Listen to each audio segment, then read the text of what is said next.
So we can't say we didn't see it coming because you've been telling us about this weather impact alert Almost since a week. last week. Yeah. We look at those long-range models, and I mean, you've seen that stuff where I'll show you. I mean, this is 2 weeks out. It's saying this. That's probably not going to happen. But this one was looking so real. It's like, all right, this is the real deal. So here it is, and it's a talker around the weather community, that's for sure, because a lot of folks in the eastern half of the country kind of running from where we are straight north and foreign territory, really. I mean, some really cold stuff. You saw the video earlier with the winter storm warnings and all that stuff. 30 is the number in the Macon area, as most of our places are either freezing or below. You'll see those numbers in a second. We're going to call for mid-20s in the morning. And as we say, we'll see where it stops as we head towards sunrise. Of course, that's always the coldest part of the day, right before the sun comes up.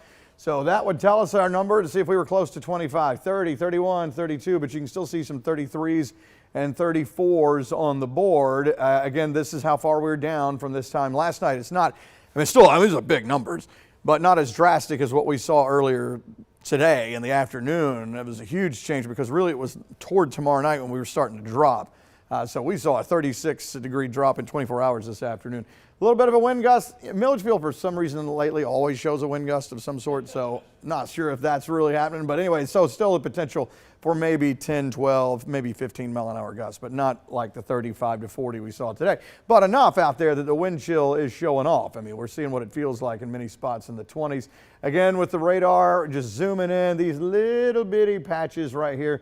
Could be flurries in a couple of spots there. But again, this is what's been going on in North Georgia. And of course, some of the video we've seen and pictures from up here in the mountains and then over in the Carolinas as well. So if you see anything, you probably have to be in our northern counties and it would just be one or two little flurries going by. Again, it's not going to cancel any plans.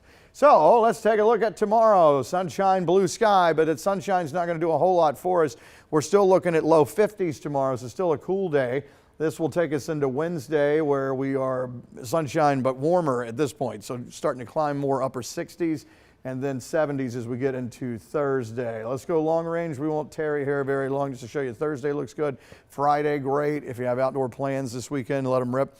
Not that balmy 80 plus that we had this past weekend. I think more of a nice somewhere mid 70s as we go through both days. All right, so let's take a look at the numbers. The latest model looks like it's just come out. It finally decided to go to 29. It's still the warmest of all the models. A lot of them are showing 23 to 25 somewhere in there in the morning. This will take us into tomorrow afternoon. Remember, I told you it's still going to be a cold day tomorrow. Very similar to today, just not as much wind.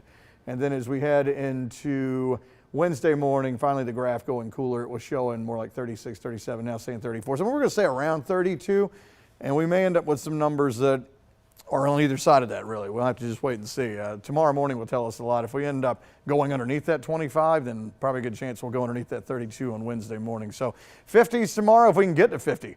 60s and then 70s coming on in for the rest of the week on into a beautiful weekend. But definitely a chilly start tomorrow morning. At least it's not repeating itself over and over and over again, guys.